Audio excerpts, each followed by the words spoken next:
Hello everyone, welcome back to another video. आज की इस वीडियो में हम लोग बात करेंगे वेबजी 2021 एग्जामिनेशन के बारे में, जो कि आपका एंट्रेंस एग्जामिनेशन होता है। वेबजी बोर्ड ने फाइनली जो एप्लीकेशन फॉर्म की डेट्स है वो अनाउंसमेंट कर दी है। 23 फरवरी से आप फॉर्म फिलअप कर सकते हो। इससे पहले एग्जामिनेशन के डेट्स की अनाउंसमेंट कर दी गई थी। 11 जुलाई 2021 को आपका एग्जामिनेशन होगा। सब कुछ सही रहा तो इसी डेट पे एग्जामिनेशन होने वाला है। West Bengal joint entrance examination, आप सभी को पता है कि वहाँ पे एडमिशन के लिए इंजीनियरिंग में, फार्मेसी में और आर्किटेक्चर के यूनिवर्सिटीज़, गवर्नमेंट कॉलेज और सेल्फ फाइनेंस कॉलेज में एडमिशन के लिए होता है। आज की इस वीडियो में मैं आप सभी को वेबजी के इंपॉर्टेंट डेट्स, एप्लीकेशन फॉर्म कब से स्टार्ट होगा फिलअप, साथ में कब तक फिलअप कर सकते हो, then eligibility, exam pattern, syllabus, complete detail में इंफॉर्मेशन होने वाला है। इस एक वीडियो की मदद से आप इजीली सभी कुछ समझ पाओगे और सभी कुछ मैं आपको समझा दूंगा। आप हमारे टेलीग्राम चैनल पे जाके ज्वाइन कर सकते हो। वीडियोस के अपडेट के लिए जरूर से ज्वाइन करो, या फिर टेलीग्राम ऐप है तो उसमें @पल्लवासुफिल्म सर्च मारो, ज्वाइन कर लो। वहाँ पे वीडियोस के अपडेट सबसे पहले आपको मिलते रहेंगे। चैनल के सपोर्ट के लिए चैनल को सब्सक्राइब कर दो, बेल आइकन के बटन को प्रेस कर दो, इस वीडियो को लाइक कर देना, शेयर कर देना।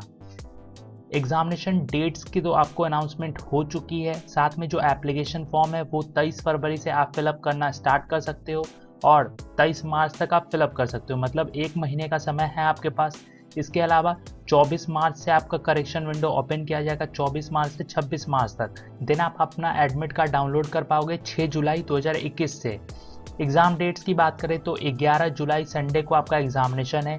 सभी चीज़ ठीक रहते हैं, कोविड का ज़्यादा स्प्रेड नहीं होता है, वैसे तो नहीं होगा, तो एक तरह से आप कह लो कि डेट ऑफ एग्जामिनेशन 11 जुलाई है। देन एग्जामिनेशन फीस, यानी कि फॉर्म फीस की बात करें तो फॉर्म आपका ऑनलाइन मोड में फिलअप होगा और जो एप्लीकेशन फ़ी है वो उसकी रेट कम कर दी गई है, मतलब फीस डिक्रीज़ किया गया है, तो ये अच्छी बात है। For general candidates 500 rupees fees है और जो SC ST OBC A OBC B candidates हैं उनको 400 रुपीज़ देने होंगे। इसके अलावा अदर चार्जेस भी हैं, जो बैंक के चार्जेस हैं, जो ऑनलाइन ट्रांजेक्शन होंगे। शेड्यूल ऑफ एग्जामिनेशन की बात करें तो यहाँ पे 2 पेपर होता है। पेपर 1 आपका मैथमेटिक्स के लिए होता है, पेपर 2 आपका फिजिक्स एंड केमिस्ट्री के लिए होता है। पेपर 1 जो आपका मैथमेटिक्स है वो 11 बजे से 1 बजे तक होता है, 2 घंटे का समय होता है इसमें। देन पेपर 2 1 घंटे गैप के बाद 2 PM टू 4 PM के बीच में होता है। और आप सभी को पता होगा कि जो वेबजी एग्जामिनेशन है एवरी ईयर लिया जाता है और अपना टाइम और डेट ये हमेशा फिक्स होता है, तो इसी डेट और टाइम पे होता है। Mode and subject of examination की बात करें तो आपका जो ये एग्जामिनेशन है ये ऑफलाइन मोड में होगा। OMR शीट आपको फिलअप करना होगा, तो इस बात का आपको ध्यान रखना है। Subject of examination paper 1 mathematics, paper 2 physics and chemistry. तो जो पेपर 2 है आपका उसमें फिजिक्स एंड केमिस्ट्री के कंबाइंड क्वेश्चन पूछे जाएंगे। एलिजिबिलिटी एंड एकेडमिक क्वालिफिकेशन, तो जो सिटीजनशिप की बात करें तो सबसे पहले एप्लीकेंट इंडियन सिटीजन होने चाहिए। इसके अलावा कैंडिडेट अगर OCI है तो वो भी एलिजिबल है, लेकिन उसको कोई रिजर्व कैटेगरी नहीं दिया जाएगा, उसको ऑल इंडिया कोटा में रखा जाएगा, मतलब अनरिजर्व कैटेगरी सीट पे वो फॉर्म को फिलअप करेगा, उसको कोई भी रिजर्वेशन नहीं दी जाएगी, तो इस बात का आप ध्यान रखना। साथ में जो इंडियन कैंडिडेट्स हैं उनको रिजर्वेशन प्रॉपर तरीके से दी जाएगी। और इसको अप्लाई कौन कर सकता है? जो क्लास 12th पास आउट है या फिर अपियरिंग है 2021 में क्लास 12th में, वो लोग इसको अप्लाई कर सकते हैं। एज लिमिट की बात करें तो लोअर एज लिमिट 17 ईयर होना चाहिए आपका 31 दिसंबर 2021, या फिर अगर आपका जन्म 31 दिसंबर 2004 से पहले हुआ है तो अप्लाई कर सकते हो, लेकिन there is no upper age limit in appearing in the examination, कोई भी अपर एज लिमिट नहीं है। इसके अलावा अगर आप मरीन इंजीनियरिंग में कोर्स करना चाहते हो, यहाँ से डिग्री प्रोग्राम कंप्लीट करना चाहते हो, तो आपका upper age limit 25 years age on 31 दिसंबर 2021 तक होना चाहिए। देन उसके बाद इंजीनियरिंग की बात करें, इंजीनियरिंग कोर्स में क्या एडमिशन की प्रक्रिया है, तो यहाँ पे आपका 10+2 अपेयरिंग या फिर पास आउट हो तो आपका physics and mathematics as a compulsory subject होना चाहिए, और उसके अलावा chemistry, biotechnology, biology, computer science, computer application, technical vocational subject, ये एज अ कंपलसरी सब्जेक्ट होना चाहिए और इस सब्जेक्ट में आप पास होने चाहिए और रेगुलर मोड में आपका क्लास होना चाहिए। इसके अलावा 45% आपका कम से कम क्लास 12th में होना चाहिए, और जो SC ST OBC A OBC B और PWD कैंडिडेट्स हैं उनका 40% होना चाहिए।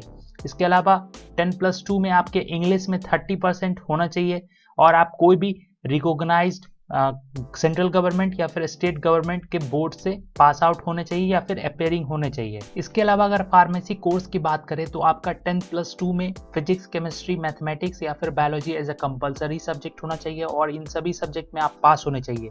क्लास 12 में आपका कम से कम 45% होना ही चाहिए। इसके अलावा SC, ST और जो OBC है, OBC B और PWD जो की रिजर्व कैटेगरी है उनका 40% होना चाहिए।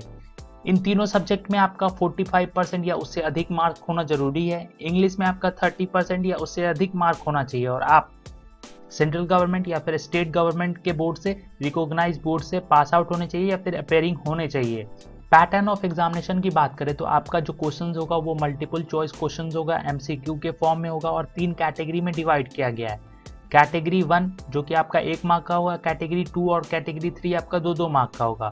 मैथमेटिक्स टोटल 100 मार्क्स के क्वेश्चन पूछे जाएंगे, फिजिक्स 50 मार्क्स के क्वेश्चन और केमिस्ट्री 50 मार्क्स के क्वेश्चन। और टोटल नंबर ऑफ क्वेश्चंस की बात करें मैथमेटिक्स में तो 75 क्वेश्चन होगा, फिजिक्स में 40 क्वेश्चन होगा और केमिस्ट्री में 40 क्वेश्चन होगा।